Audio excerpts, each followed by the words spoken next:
Hello, and welcome to episode 108 of Design Curious Podcast. I'm your host and mentor, Rebecca Ward.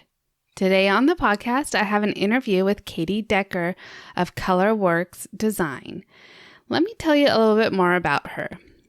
Katie Decker-Erickson began her career in commercial color consulting as a part-time passion project.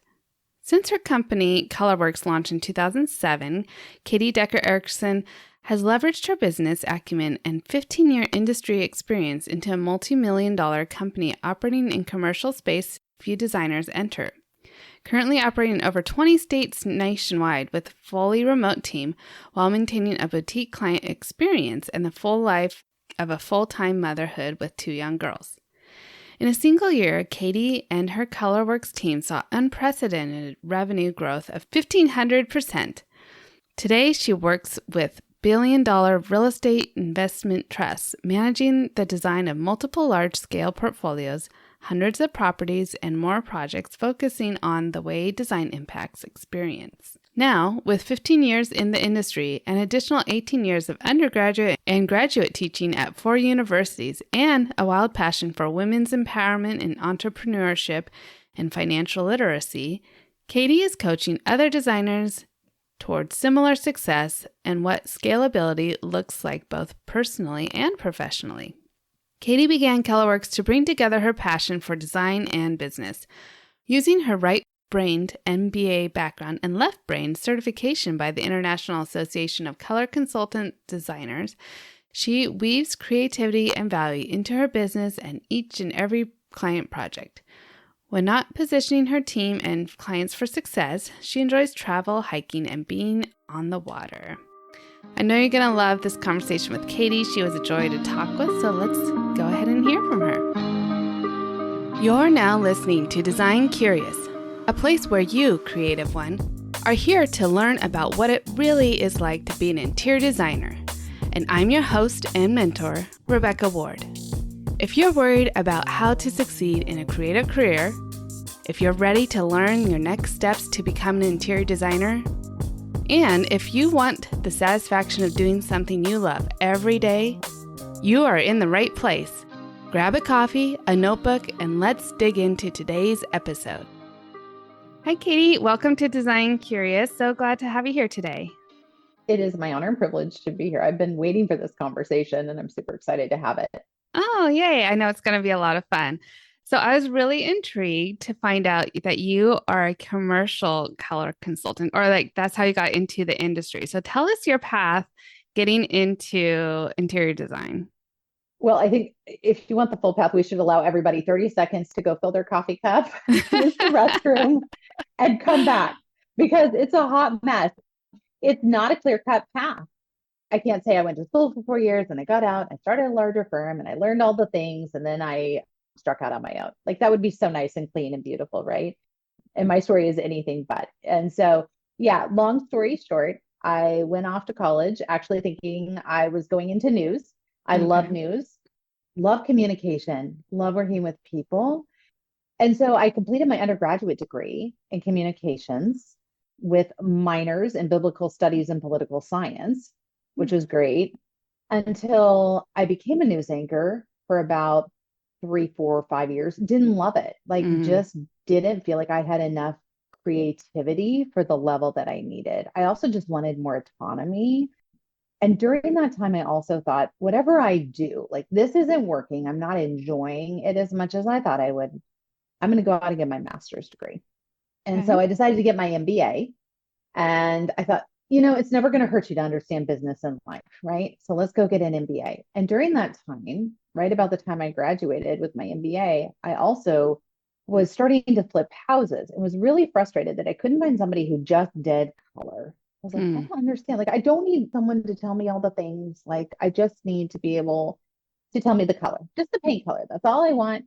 And that really didn't exist. So it started me down the path of, okay, color. This is interesting. I found the International Association of Color Consultants and went down that path, which I felt like very much fulfilled the creative side of what I wanted.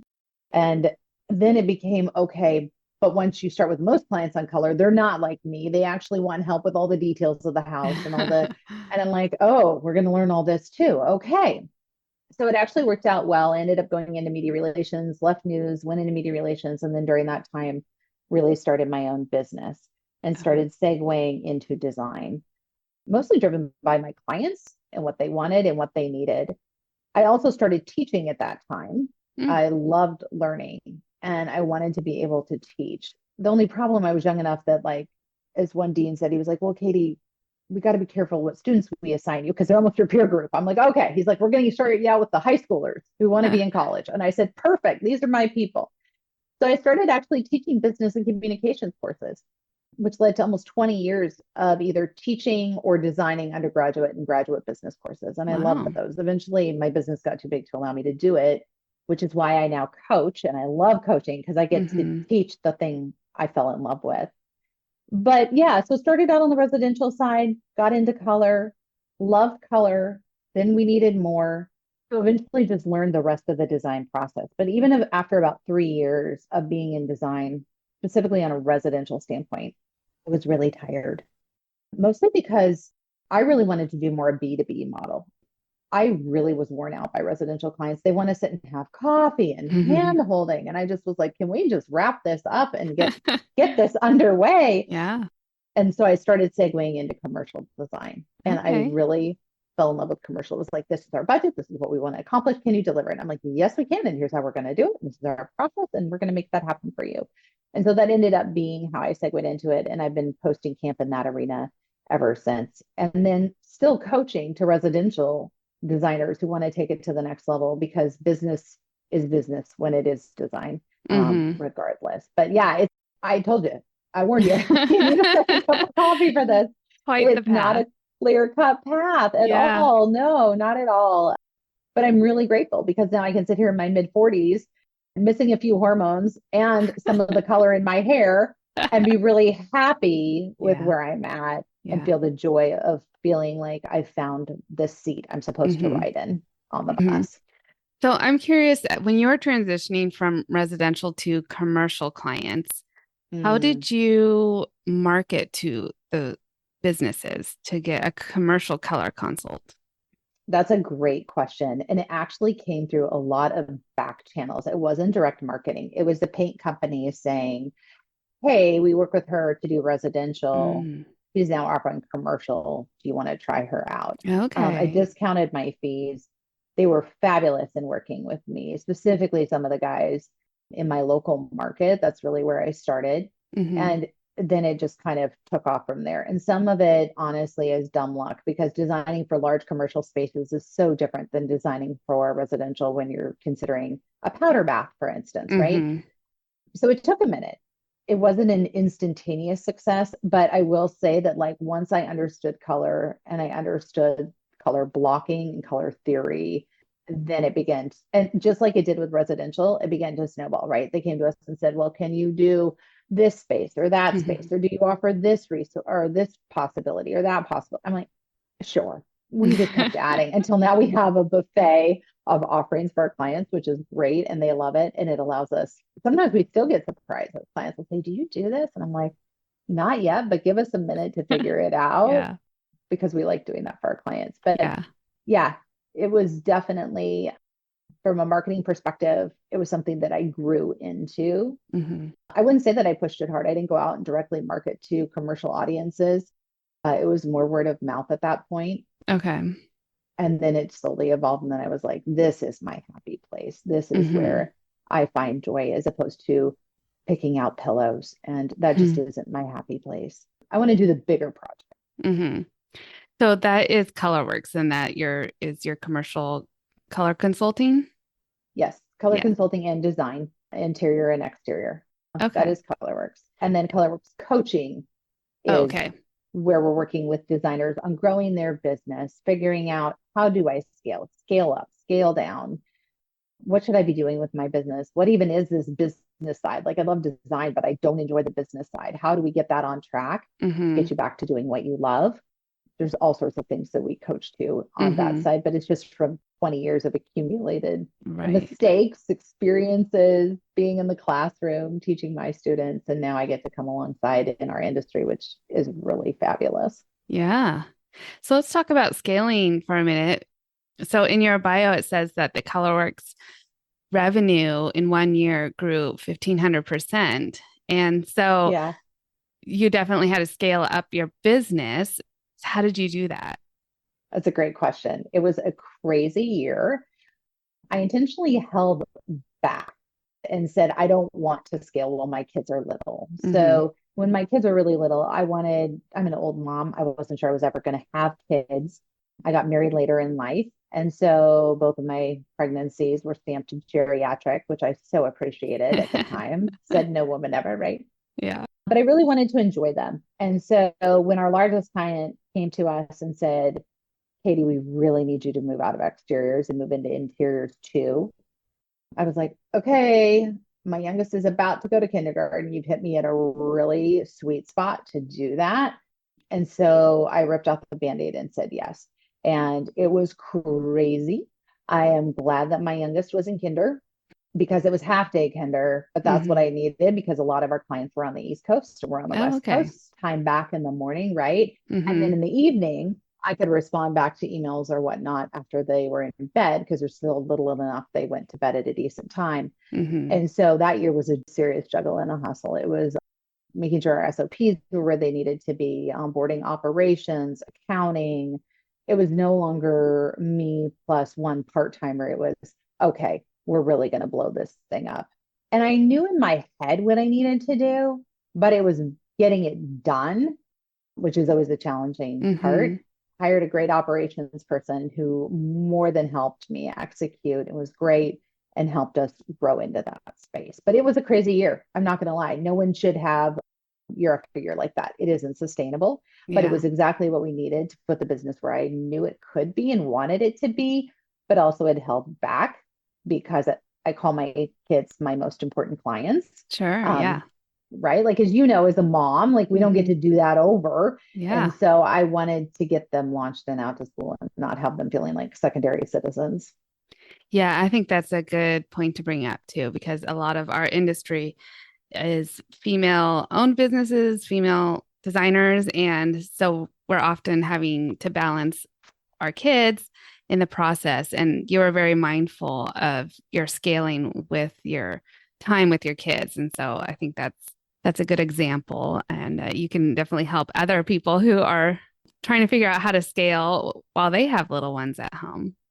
Totally. And I don't want anyone to think it was perfect either. I mean, I always joke, it often felt like I was a rabid squirrel, straddling a barbed wire fence.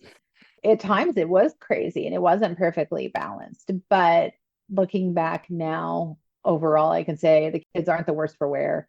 I don't think they were at all traumatized or even aware of what was going on at that time, which was kind of Hmm. nice. I probably feel more traumatized by it than they do, Yeah. right? Like as moms, we're always just like taking in the shorts for everybody else and flat on our faces sometimes. And so, Hmm. yeah, but it was a really cool year and a really neat gift and a really neat opportunity that you work years for. And then when it happens, it's just really exciting. Hmm. So you have ColorWorks coaching as well. So what do you love to coach? I love to coach to people that say, I've started my firm, but I just can't figure out the business side of it. I love the creative, but the business side is not my happy. If I have to look at accounting sheets, I really don't want to. Or I want to make more money, but I don't know how. I know Hmm. I need systems, but I don't have systems and I don't really want to create systems. Hmm. I don't want something difficult. That's what I love to coach to. Or quite frankly, I need to scale my business. Like I want Hmm. to scale up or I want to scale down. Both are equally as important. No one really talks about scaling down. Everyone just Yeah. thinks growth is always good, which is not the case. I love to talk about that. And then really we coach a lot to intuition too. We have these ideals in our head, right? Like the ideal of owning your own firm or the ideal of having a multi-million dollar business. But is that necessarily what's best for you?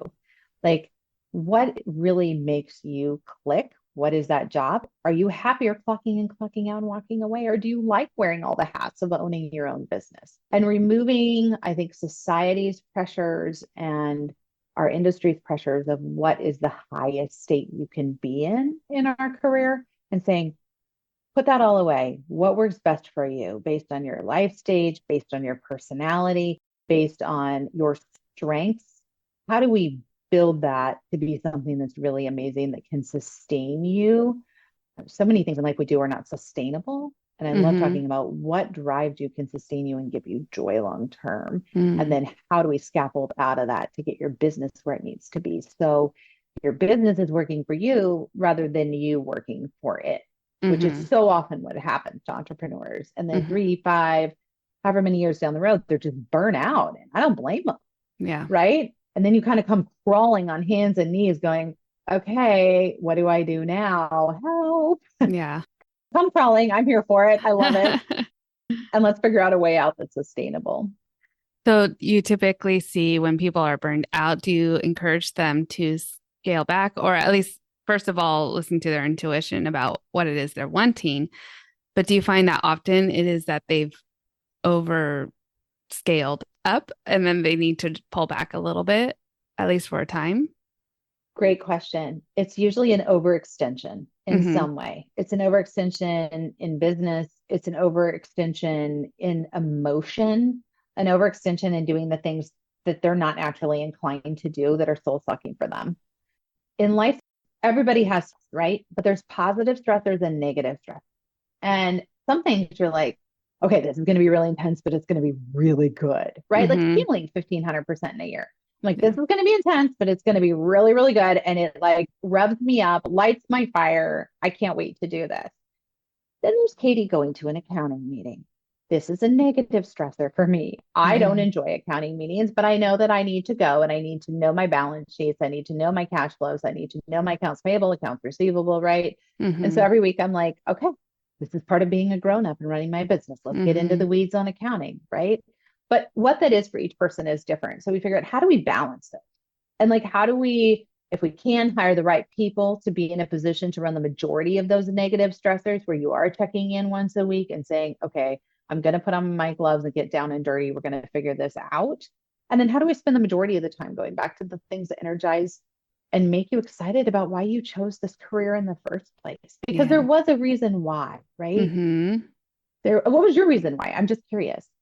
Yeah. So I always was a creative since I was very little. And fortunately, my parents let me make some design decisions in their home. So I just fell Those in are love. awesome parents. Yeah, I know. I fell in love with having the power to kind of dictate how things turned out, but also for the betterment of everybody who lived in the house too. Like I felt like I just was able to tap into what we really needed and what it should be like.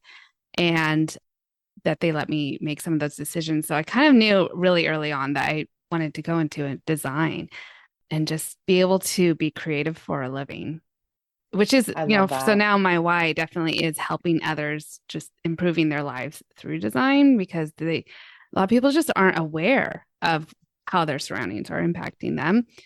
They're blind to it and they don't have the means to put it together themselves. And so here I come and help them, fix up their home for them. And then they can go off and be their best selves in their life and do what they do best. So, yeah. I love that. That's something that we talk about in ontological design, is the idea that we don't just design spaces, they design us back. Like Mm-hmm. when you sit in that really creative space, I will get clarity about things when I go on vacation or travel or whatever. It's interesting. Even the color palettes that I'm working on will change based on what my most recent inputs have been. Don't tell Yeah. clients that. That would probably No, terrify it's them. 100% But true. right? I Yeah. mean, I did this gorgeous property. It was in Phoenix, of all places, but I had just come back from Hawaii, which was a super big treat for Christmas with my family. Nice. And like the colors I chose for that would never have been chosen. And the client loved them Yeah, had I good. not been hanging out in the middle of the ocean for a solid week, right? Yeah. And so it is interesting though, because it does manifest. I love that you said that. Like we rise to the occasion. And I always think the settings that you put people in affect how they operate, what they do, how they respond, what they think about. And that's really a powerful thing. It's Hmm. not just, and when everyone's like, oh, design, that sounds like so much fun. I'm like, no, we can actually have a psychological impact on people through the color choices and finishings that we, and affect 100%. their thought process, right? Yeah. That's very lofty and filled with all Hmm. sorts of ethical implications, which I think is really an It's a powerful and humbling position to be in. Yeah. So what is your why then? Great question.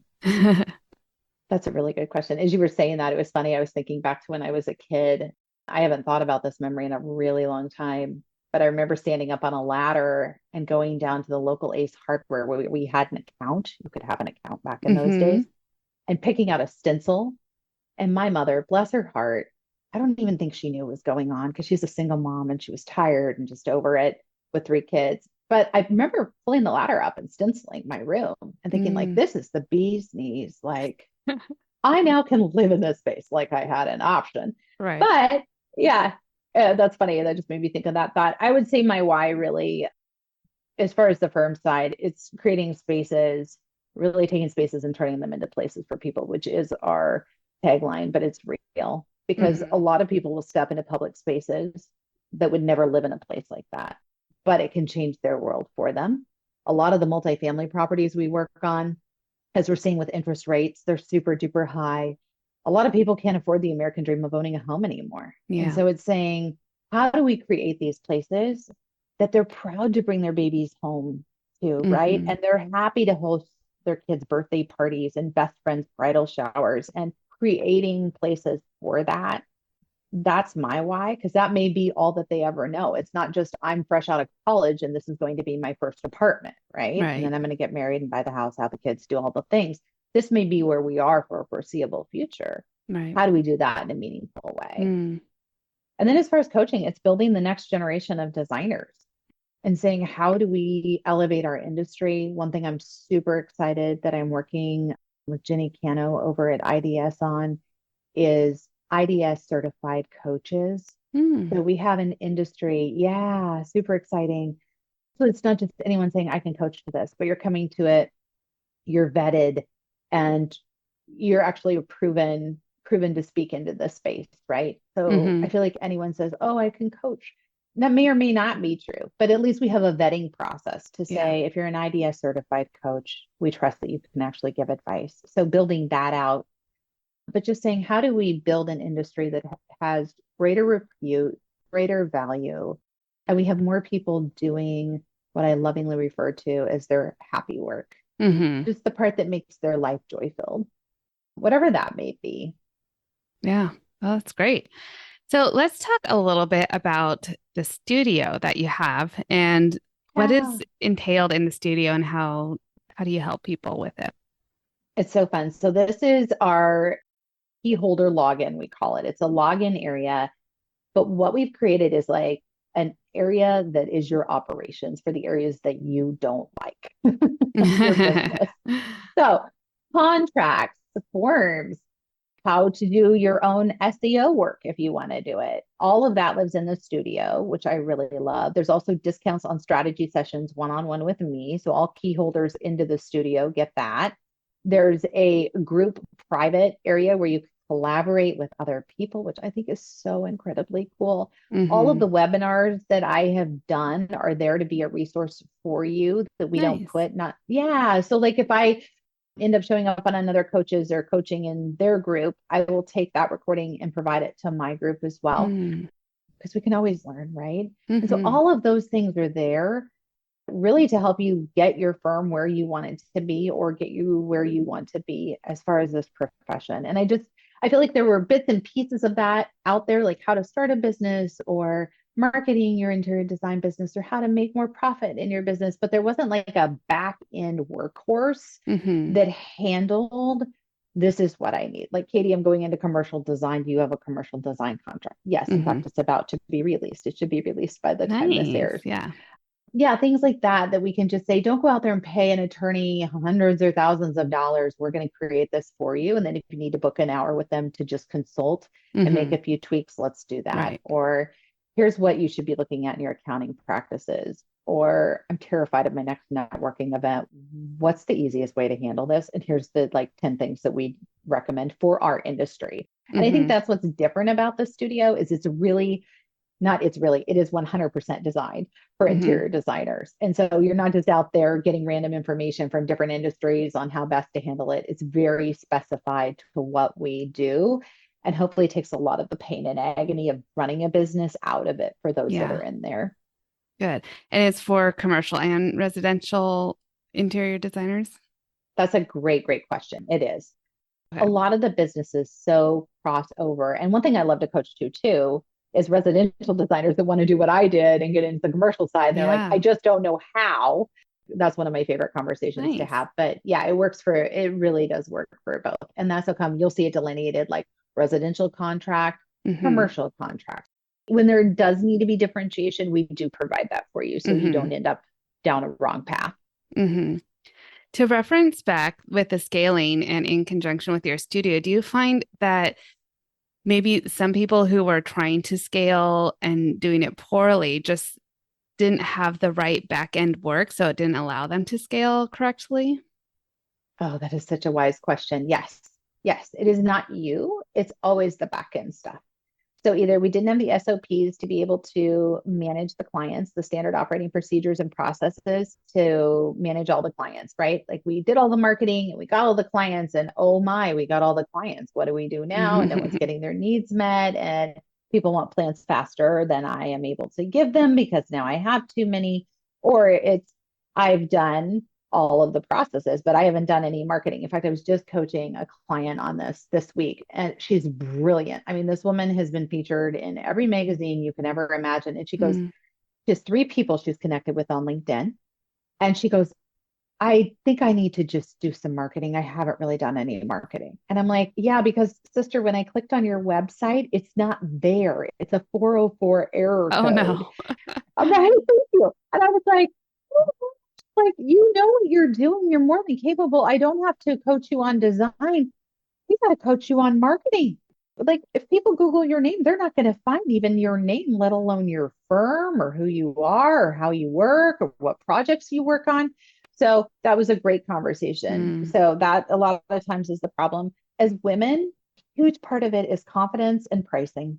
Mm-hmm. And this is one of my favorite things to coach on. Because, like you said, a lot of our industry is women. No offense to the men that are listening. We love and Right. adore you. Yes. I think what happens to a lot of women is we undervalue what comes naturally to us. And when you're doing what you love, it feels easy. And because you think it feels easy, you shouldn't charge as much for it, Mm-hmm. or it's okay, we'll make it up on the next job. Or the time I was spending thinking about that plan while I was shaving my legs in the shower this morning, I shouldn't build a client. We tell ourselves all these lies, Yeah. right? And it's like, just because you were shaving your legs doesn't mean you weren't having a really good thought about how to fix that situation. Yeah. And so I think that that's one of my favorite things to coach to is telling women you are seen, you are heard, you are valued, and you should charge for that unapologetically. Mm-hmm. It's not that you're unfair in your billing. It's not that you have an extravagant price tag, but you can stand behind what you're charging because you know that you are worth it. And to have the confidence to be okay doing that and know how to deliver that to a client. I Mm-hmm. mean, we even just had this with a client probably about 6 months ago. The client came to us, it was a residential client that we shouldn't have taken, but they wanted art. And I'm like, art, we can handle. Like, long story short, we should have never taken the client. I didn't listen to my intuition. Yeah. And, it was really interesting. They're like, we ended up letting the client go actually, because it just wasn't a good fit. And so we send them our party bill and they're like, we just don't feel we should pay this. And I said, with all due respect, why not? And they're like, well, we just don't feel like we have a final resolution or a deliverable. And I said, well, you have all your drawings, you have all your recommendations, you have all the design plans we've created for you that you can share with your next designer, whoever you choose to hire, about what did or didn't work for each of these.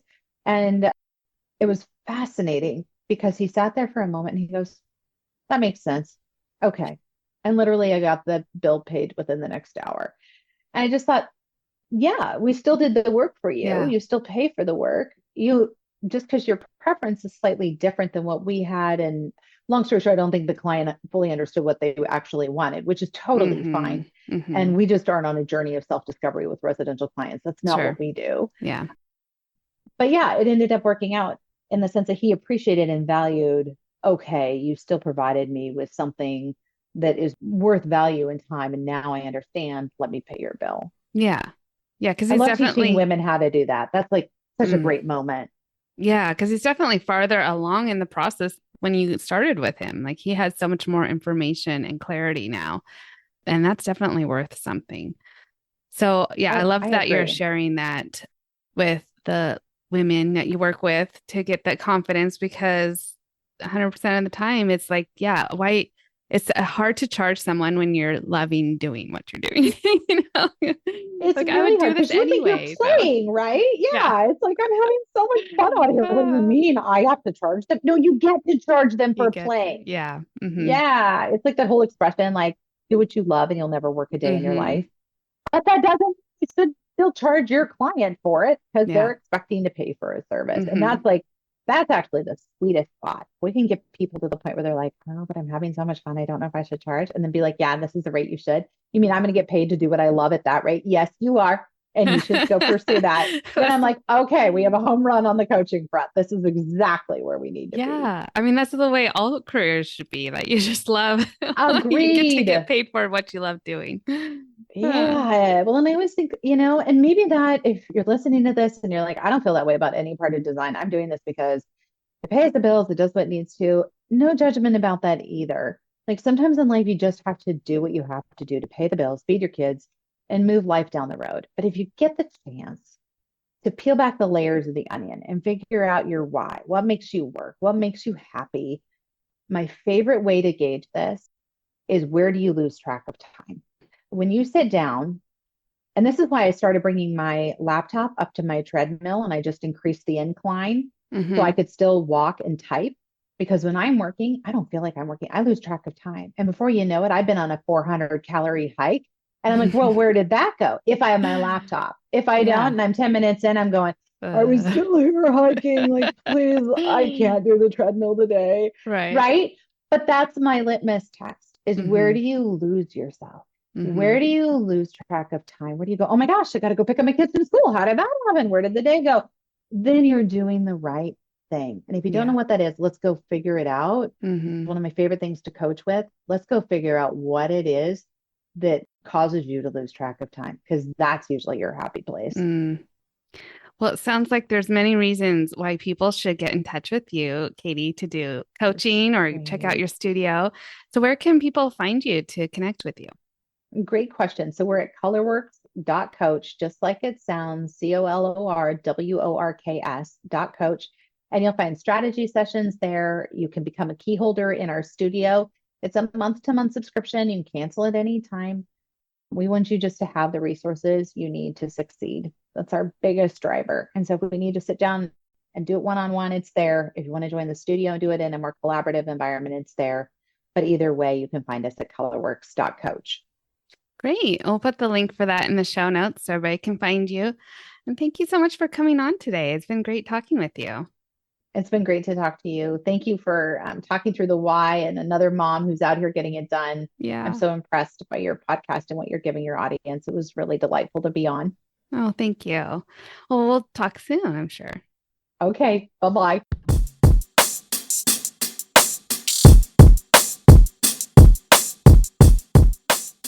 It was a joy talking with Katie. I love that her perspective is from the commercially focused area. And also, I just love all the things around mindset and that she's here to empower other designers just like me. And so I would love for you to check out her business that we have a link for you in the show notes that's just for the listeners. So go ahead and check that out. While you're in the show notes, you can check out links to my design mentor, all the free downloads that I've created for you that you can get, and take the quiz to see what kind of interior design you should be doing. Maybe it's commercial like Katie did. So check it out. And that's all I have for you this week. If you stay around, we'll have another great episode next week. And until then, stay creative. Thanks for listening. If you love this episode, please leave a rating and a review. This helps me reach other curious creatives like you. If you have a topic request or would like to contact me, simply head over to my website, rwarddesign.com, or email me at podcast@rwarddesign.com.